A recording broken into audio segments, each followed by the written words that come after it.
Hello, this is the video for the 2.09 lesson, The War at Home. And of course we're talking about World War I. Although the battles being fought during the Great War were thousands of miles away, the war had a profound effect on ordinary Americans. The federal government continued to expand in power, establishing agencies to rally support for the war, and passing legislation to clamp down on dissent. Some Americans became the target of prejudice, and many believed the government was violating the Bill of Rights. They began to wonder if the government had the right to suppress dissent in wartime. Goals for this lesson: describe the debate over government power to suppress dissent during World War I. Identify the Espionage and Sedition Acts and the Red Scare. Recognize key elements of Wilson's 14 points. And here we go, a little picture. Let's read the caption. During the Great War, German Americans come under suspicion and become targets of anti-German prejudice. Here, German American women are being fingerprinted in June 1918 in the Yorkville section of New York City. Okay, before we begin the lesson, let's go to our lesson resources. Get your lesson, your reading guide and your lesson answer key so you can follow along and complete those and check your answers as we go through the reading. Reading pages 635 through 643. So we'll start by going to our 635. Okay, page 635. Controlling public opinion. The federal government sought to control not only the wartime economy, but also how American people thought about the war. About a week after the declaration of war, President Wilson created the Committee on Public Information, CPI, as an agency designed to convey the absolute justice of America's cause and the absolute selflessness of America's aims. Headed by George Creel, a well-known journalist and Wilson supporter, the CPI enlisted the aid of teachers, scholars, and artists to rally support for the war. The CPI trained thousands of four-minute men, fast-talking speakers who delivered brief patriotic addresses at movie theaters while reels of film were being changed, a task that took about 4 minutes. The CPI also distributed millions of pamphlets exhorting Americans to support the war effort. These pamphlets were written in multiple languages in order to reach millions of new immigrants.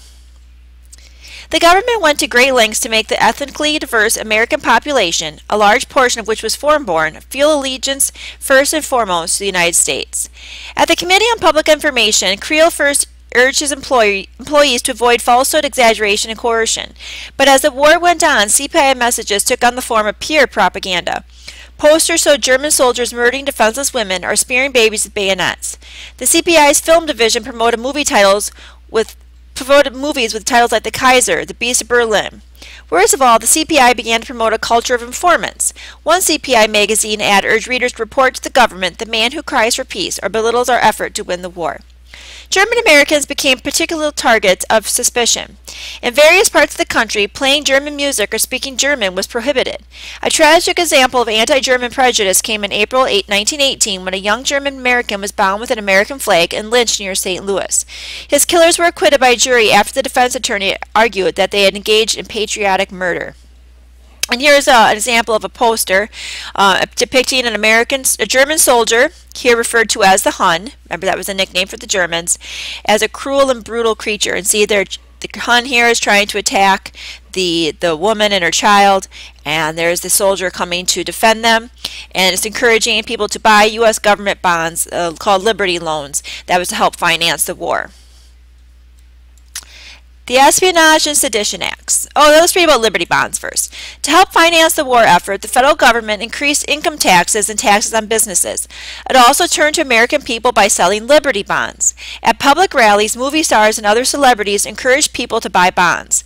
Boy Scouts and Girl Scouts helped sell Liberty Bonds. The sale of these bonds paid for more than half of the roughly $30 billion that the war ultimately cost the United States. So, when you buy a bond, it's like a temporary loan. You're basically buying this bond, and that money goes to the government, and then you can cash in that bond later on.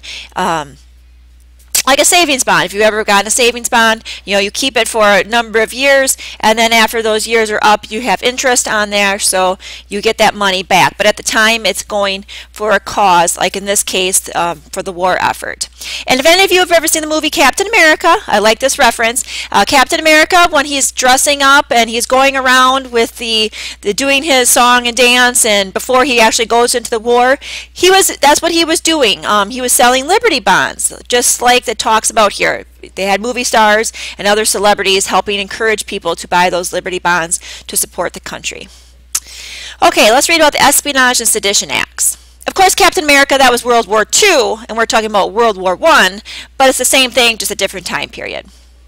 While the government engaged in constant propaganda to support America's involvement in the war, it also moved to clamp down on dissent, and that means disagreement.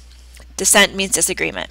In June 1917, the Espionage Act authorized the U.S. Postmaster General to ban from the mail any material deemed to be treasonous or advocating insurrection against the United States. In May 1918, Congress passed a far broader law known as the Sedition Act, prohibiting disloyal, profane, scurrilous, or abusive language about the United States, the Constitution, the flag, and the armed forces, or any expressions that might bring the U.S. government into scorn or disrepute. Under this sweeping and repressive law, a minister was jailed for calling President Wilson a damned old hypocrite. The socialist leader Eugene Debs was sentenced to 10 years in prison for urging young men to resist the draft. Referring to Debs as a traitor, Wilson refused requests to pardon him. In 1922, Debs was pardoned by the next president. The Espionage and Sedition Acts were used to suppress not only anti-war sentiment, but also politically radical ideas, especially socialist ones. The Postmaster General, who had the authority to censor periodicals, which means magazines, and newspapers, declared that most socialist publications expressed treasonous ideas. One socialist leader replied that the Postmaster General didn't know socialism from rheumatism. The Wobblies, members of the Radical Labor Union, the Industrial Workers of the World, became a special target of government repression. After more than 100 Wobblies were convicted of violating the Espionage Act, a government lawyer remarked, "Our purpose is, as I understand it, very largely put the IWW out of business." Many progressives were deeply dismayed by the Wilson administration's efforts to clamp down on dissent. Progressive reformers had wanted to increase the power of the government to benefit workers, women, and minorities. Instead, the vast expansion of state power during the war years brought with it perhaps the severest infringement on civil liberties in American history. Reformers who once championed the president now accuse him of abandoning his ideals.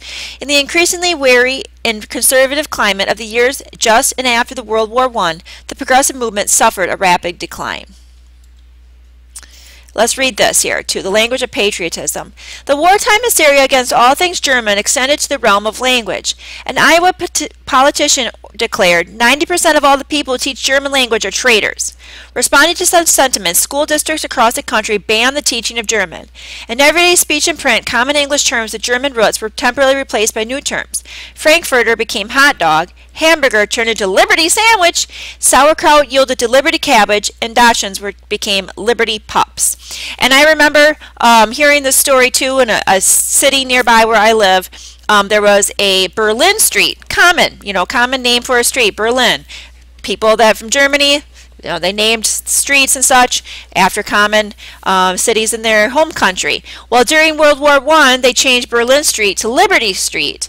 And I just remember that because my great aunt lived on that street, Liberty Street. And I think that's an interesting example of how things changed because of the war. Didn't want anything associated with any German roots because that's who we were fighting against, the Germans, during World War I and World War II for that matter. Okay, from free speech in a time of clear and present danger. Many Americans thought the Espionage and Sedition Acts violated the Bill of Rights. Nevertheless, when these laws were challenged in court, the Supreme Court upheld them. In the case of Schneck versus United States in 1919, this is the Supreme Court case, Charles Schneck, a socialist, was arrested under the Espionage Act for distributing materials that urged resistance to the draft. Schneck argued that the Espionage Act violated his freedom of speech as guaranteed by the First Amendment to the Constitution. In a unanimous decision, the Supreme Court ruled against Schneck. In the court's written opinion, Justice Oliver Wendell Holmes said that in times of peace, Schneck's anti-war flyers would be acceptable, but during wartime they were equivalent of falsely shouting fire in a theater and causing a panic. Justice Holmes argued that the right of free speech can be curtailed when the words used are used in such circumstances and are of such a nature as to create a clear and present danger. Contrary to the opinion of the Supreme Court justices, other American leaders condemned the Espionage and Sedition Acts. Senator Hiram Johnson blasted the Sedition Act as a villainous measure. Roger Baldwin, a prominent sociologist who had been imprisoned as a conscientious objector against the war, formed the National Civil Liberties Bureau to defend the rights of political dissenters as well as conscientious objectors. The Bureau was later renamed the American Civil Liberties Union, and it remains an active advocate for individual rights and liberties. Today it's commonly referred to as the ACLU. Okay, this is just a further reading of the case Schneck versus United States. The following excerpt from the court's unanimous opinion written by Justice Oliver Wendell Holmes began by referring to one of Schneck's flyers. So you can read that on your own. We're just going to skip on to the next page. The Red Scare. Okay, why were they scared of red? We're going to find out why. It has a lot to do with what's going on in Russia, what you'll learn more about in world history, but we're going to touch on it briefly here. In early 1917, one of the Allied powers, Russia, was on the verge of a collapse. Millions of Russians lay dead on frozen battlefields or maimed in hospitals that lacked medical supplies. Millions more were starving. For Russia, the terrible losses and suffering of the Great War brought on a crisis that had deep roots going back many centuries. Russia had long suffered from a stark division between rich and poor, with a small class of privileged nobles resting on the backs of a peasant class that made up the vast majority of the population. The miseries of World War I led to social unrest and finally revolution. In the hard winter of early 1917, hungry rioters clamored for bread while mobs stormed against government buildings. In March of 1917, Russia's ruler, Tsar Nicholas II, gave up the throne, the Romanovs. In November, Vladimir Lenin Bolshevik Party seized power. Claiming to rule in the name of Russia's workers, peasants, and soldiers, Lenin established an oppressive dictatorial regime. The Bolsheviks changed their name to the Communist Party and renamed the Russian Empire the Union of Soviet Socialist Republics, also called the USSR. The Soviets were councils of workers, peasants, and others who had taken part in the revolutionary struggle. In the United States, some radicals, like the socialist leader Eugene Debs, welcomed the Russian Revolution as a sign of the coming end of capitalism. But most Americans saw the Bolshevik seizure of power as a sinister event. When workers went on strike in Seattle, Washington, the city's mayor accused strikers of trying to duplicate the anarchy of Russia. Many Americans were swept up in a wave of anti-communist fear and suspicion known as the Red Scare, because communists and other radicals were called Reds. It has to do with their flag. Their flag had a red background. In the spring of 1919, a series of bomb attacks on the homes of public officials provoked fear of an impending communist revolution in America. Taking advantage of the hysteria, President Wilson's Attorney General, A. Mitchell Palmer, and his deputy, J. Edgar Hoover, sent agents around the country to arrest members of the communist, anarchist, and other radical groups. In the largest of these Palmer raids, so named after the Attorney General, federal agents and local police arrested perhaps 5,000 people in a single day. Some of these arrested were prosecuted under the Espionage and Sedition Acts. In particular, Palmer targeted people who were not American citizens and therefore could be legally deported without trial. One immigration official reported in Boston, agents went to various pool rooms, etc., in which foreigners congregated, and they simply sent up in trucks all of them that happened to be there. Many Americans supported the arrest and deportation of supposedly troublemaking aliens, in part because wartime propaganda had created widespread xenophobia, irrational feelings and suspicion and fear of foreigners. By mid-1920, it became clear that the Bolshevik Revolution was not spreading beyond Russia. The Red Scare died down, but its legacy lived on through the 1920s. In particular, labor unions saw a sharp drop in membership because public opinion had turned against the unions, which many Americans now saw as Bolshevik, radical, and even un-American. And let's read this caption. The Red Scare swept Americans up in a wave of anti-communist fear and suspicion. This 1919 cartoon shows a bearded Bolshevik sneaking in under the American flag. See, he's bringing this banner that says Bolshevism, his hat says Reds, and he's got a torch that says Anarchy that he's bringing across into the United States under the flag. Okay, this video's time is just about up, so I think I'm going to stop here before I begin reading the rest of today's lesson. So, to be continued!